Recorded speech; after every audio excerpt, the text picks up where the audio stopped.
Welcome back to another edition of Arizona Wildcats Insiders Podcast. I'm your host, Troy Hutchison. We've been rolling out our all-quarter century team during Arizona's bye week, breaking down every position, the top players, the top performers over the last quarter century at every single position, offensive line, defensive line, running back, linebacker, safeties, corners, everything, tight end, you name it, kickers, punters. We've been rolling through it and enjoying this time too, taking a look back of the last 25 years. Yes, it's been rough. Arizona's been a below 500 program during that time. They've seen coaches like John Mackovic destroy the program. It's Kevin Sumlin destroy the program. But there's been highs too of the Rich Rodriguez era. Jed Fish and what he was able to do in 3 short years. And Mike Stoops, I know Arizona fans don't love to say it, but Mike Stoops was a very good U of A coach and helped build that program from the ground up and did a tremendous job during his tenure in Tucson. Again, Arizona's in the middle of its bye week. It's coming off of back-to-back losses to BYU and Houston by a combined 9 points. Arizona's about 11 points away from being a one-loss team this season. And those two teams that they played and lost to, BYU's 8-0. Houston's 7-1.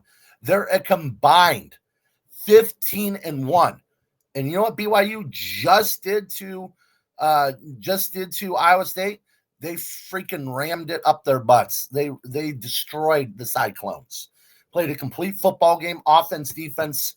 They got a great game out of their team. Satake is a great coach, and that is a tough-nosed football program. That Arizona was up by 10 in the fourth quarter, let it slip away. But, man, BYU is a phenomenal football team. And then Houston, they went on the road to Tempe. That team up north that just won the Big 12 last season, made the college football playoffs, and had all the hype surrounding them this season. Star-studded quarterback Sam Levitt. Houston goes, yeah, no problem. We're going to do what we did to Arizona and run it right down your throat. Oh, we're going to go up 24-0. And in the fourth quarter, yes, ASU came back, made it 24-16. But for most of that game, for 3/4 of that game, Houston absolutely freaking dominated. ASU came back, Houston led up, but that was a complete football game by the Houston Cougars. And it goes to show you that Arizona's not that bad, guys. I know Arizona fans are freaking out. Oh, you got to get rid of Brent Brennan. Oh, Danny Gonzalez isn't very good. Oh, Seth Day, he doesn't know what he's doing. Stop, because you don't know what you're talking about. You don't. Last season, Arizona was 4-8, and they looked bad. They were bad last year. Brennan had a lot of issues on his hand with the roster and the Ron coaches that he picked out for offense coordinator and defense coordinator. Makes those changes, adds Joe Salavea to the coaching staff, Josh Pringle to the coaching staff, Josh Miller to the coaching staff. And yes, I know the special teams unit hasn't been good, but Craig Nivar as well. And the turnaround is 180. It's been very good for Arizona. They've looked good. They're 4-3. The 2 losses coming against really complete football teams. So just calm down, ease up. They have about 3 to 4 wins left on their schedule. I think they're going to go 7-5, make a bowl game, win that bowl game, and go 8-5. I know Arizona fans will still complain. Oh, we should have been 9-3. Oh, this and this and this. They're right where they should be. They're right there. They're playing close games. They're not winning them. Yes, the Iowa State game was ugly, but they're growing. Go 7-5 this year. Go 8-4, 9-3 next year. That's how you build a program. It's not night and day. Even with the transfer portal, because guess what? Arizona doesn't have $30 million to spend on transfers and incoming freshmen. So it's not going to be night and day. This coaching staff is doing a phenomenal job. Ease up, let them do their thing. So as we continue with this all-century team, we've come on our receiving list. We just went over the quarterbacks, Willie Tuitama, Nick Foles, 100% Mike Stoops era. Those are the 2 best quarterbacks in the last 25 years, and really the 2 top quarterbacks of all time in U of A football history. They deserve to be 1 and 2. Willie, the backup, Nick Foles, the starter. Now we're going to go over the receiving core. We went 4 deep this time.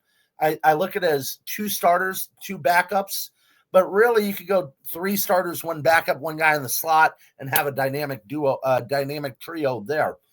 But again, this is Mike Stoops heavy with 2 Mike Stoops guys, 1 Mackovic guy. So far on our list, there's been about 2 Mackovic guys. There's been about 2. So 1 Mackovic guy, and one Jetfish guy, and I think you know which one I'm talking about. Let's start it off with number 4, and at number 4, we have one of my favorites all time in U of A history, an underappreciated receiver, leads the program record in receptions with 259 and became an absolute stud for the Wildcats, and that is none other than Mike Thomas. Mike Thomas, that number 10, was a barn burner. He was yards after catch, yak yards. The man was sure-handed, great position receiver in terms of knowing how to run his route. To me, he's the best route runner in U of A history is Mike Thomas. That guy was an elite route runner, and he had afterburners, man. He could put on the jets. He comes in at number 4. You're talking about a guy that finished with 25 touchdowns in his career. Again, all-time receptions leader and over 3,000 yards receiving. The guy was a monster. A big part of Arizona's upset win over UCLA with 2 touchdowns in that game. The one that stands out to me is the post pattern, the slant route, whatever you want to call it, where he beats the UCLA defender, Willie Tuitama, hits him on target, and he takes it 60 yards to the house. Mike Thomas was an absolute stud. And now, number 3, another one of those studs, another one of those guys that became a dynamic duo, but not with Willie Tuitama, but with Nick Foles, Jawan Kreiner. Kreiner is one of the better receivers in program history. I think he's a little undervalued. One of the best jump ball guys. You just throw it up to him, Jawan Kreiner is coming down with that ball. Had sneaky good speed. I think of the Oregon game when they threw the middle screen, and he goes about 70 yards to the house to get Arizona on the board. That was really his breakout game against the Oregon Ducks late into the 2009 season. He had good games leading up to that, but that game in particular, he was a monster. 2 touchdowns, 70-yarder, and if he only caught that last one at midfield where Arizona threw it into the end zone and went through his hands, if he catches that, that's 3 touchdowns. Arizona goes to the Rose Bowl. But Jawan Kreiner, I mean, the guy was an absolute monster, very undervalued, battled through some injuries in his career with turf toe at Arizona. He is number 3 on our list. Number 2 is on Arizona right now as a receivers coach, and played in an era during the Makovic era. Played for Dick Tomey as well, where it was a struggle. Those teams were not good. He was the lone bright spot on many of those rosters, especially offensively, and he had a very good NFL career. Another great route runner, sneaky good speed, good blocker, all-around receiver, and that's the stud, Bobby Wade. Bobby Wade is a phenomenal receiver, easily one of the top 5 receivers in U of A football history, probably coming in at number 3 there. No, number 2. He comes in at number 2 all time, and Wade's just phenomenal. Again, a good career with the Vikings and Browns. I think he played for another team there too. But Bobby Wade is one of the better receivers in program history.